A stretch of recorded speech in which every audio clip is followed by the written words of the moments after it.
OneFootball is the app that you need to cover everything related to your favourite football team and general football news. Use the OneFootball app so you're up to date with every team's transfer news, team stats, fixture lists, competitions and much more. Personalise your feed.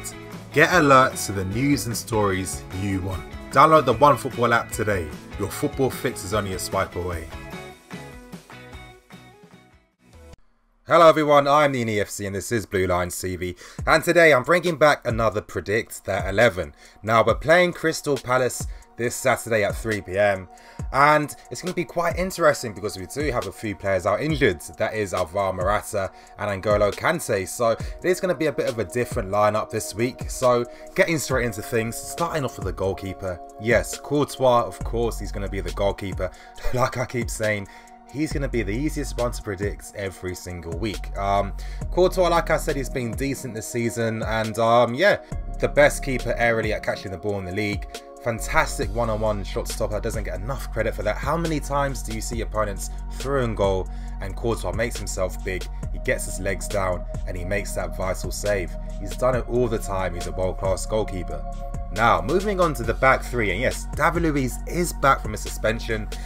He is available to play, and I do think that Conte is going to start him. And it's a bit of a funny one with David Luiz because I do think he has been good this season. It's only in his past 2 games, he's just made 2 mistakes that were very big.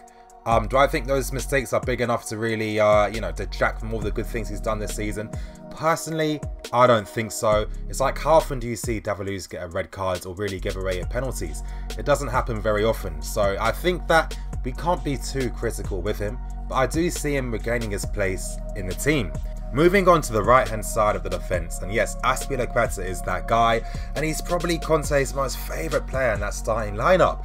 Fbregas, in my opinion, hasn't reached those heights he set last season, but at the same time, that doesn't mean he's been awful. One facet in Fbregas' game that has got better is his distribution with the ball. Now, we know with our system, as I keep saying, Fbregas has more license to get forward and push up into midfield compared to Luiz and whoever plays on the left hand side.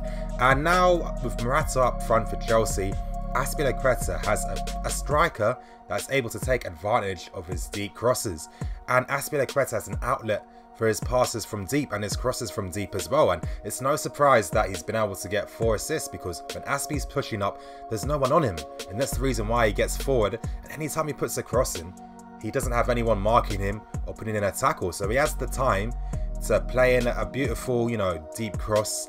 And Morata has the movement, the anticipation and the aerial press to make the most of it.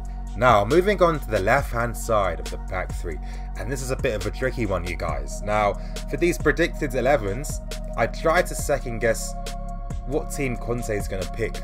And looking throughout his previous history and his past history, I have to guess that he is going to stick with Gary Cahill because Gary Cahill does have the captaincy, and it seems that Cahill has Conte's trust. Now, you know, Cahill, me personally, I don't think he fully complements the back three.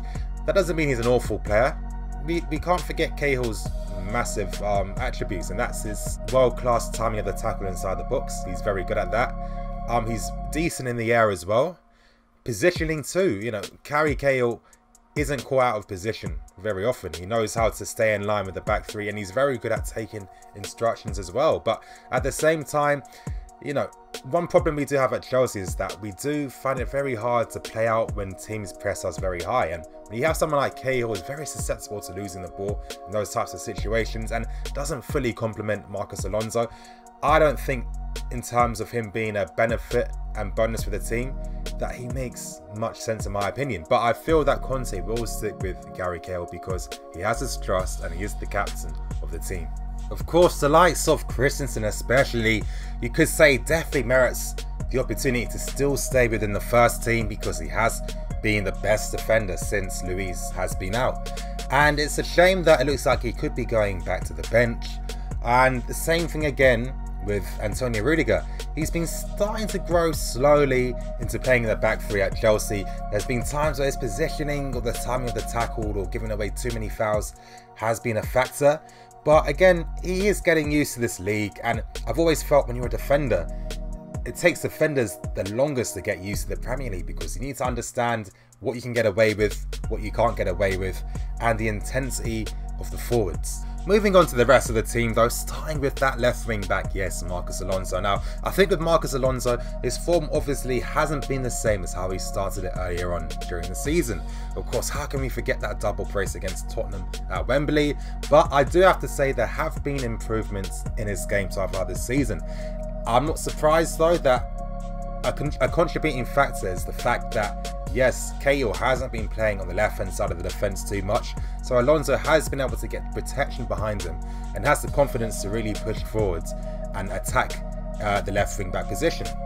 Moving on to the right wing-back position, and I do feel that Victor Moses will regain his place in the starting 11. Now, I was very surprised to see him not playing against Man City.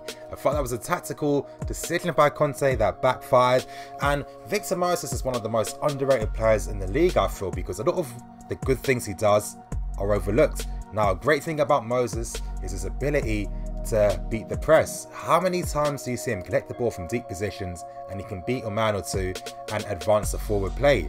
That's definitely a factor that really helps us, beat teams that press us high and try and close us down in our own half. Moving on to the midfield, and yes, it looks like Fbregas and Bakayoko will be that midfield partnership. Starting with Bakayoko, yes, Bakayoko in a way, to me, I have to be honest, I haven't been too impressed with him. Like I said, I understand the context of why he hasn't really been able to show what he's fully about, and that's obviously because, he's adjusting to a new system, hasn't had a proper pre-season, he's getting used to what Conte expects of a Chelsea midfield player, and of course he's a young guy as well, so he's got a lot of potential. So again, I'm not really too angry with him or anything like that, so don't start giving me criticism in the comment section below.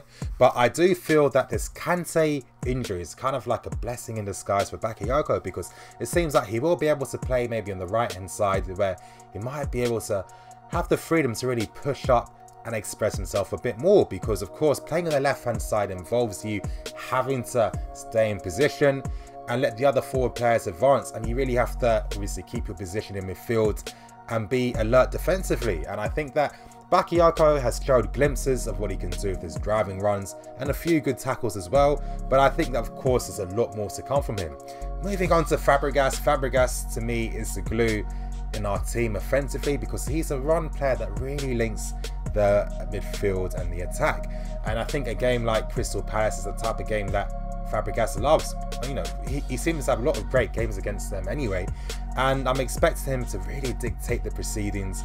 Bakayoko's going to win back possession to pass the ball to Fbregas and to dictate how we play and how we break them down, and I expect him to obviously utilise the space, because Fbregas is the best person in the team, the best person at the club at being able to provide the passes that obviously keeps the width that we need in the system. Moving on to the front three, of course it looks like Morata might not be back in time for this game. It looks like potentially he could be back in time for the Roma game next week, but I do have a feeling that Conte is going to go with a Hazard, Michy and Pedro front three. Starting with Eden Hazard, yes, Eden Hazard is coming back from another fantastic international break, and it's good to see him back in a Chelsea shirt. He is the best player at the club, he is the best player in the league, and I'm really hoping that he's going to be able to start getting his shooting boots back on. And with Hazard playing against Crystal Palace, he's going to cause them a whole lot of problems. Crystal Palace have been awful defensively. They can't get used to this back three system that they're trying to use. It's not helping.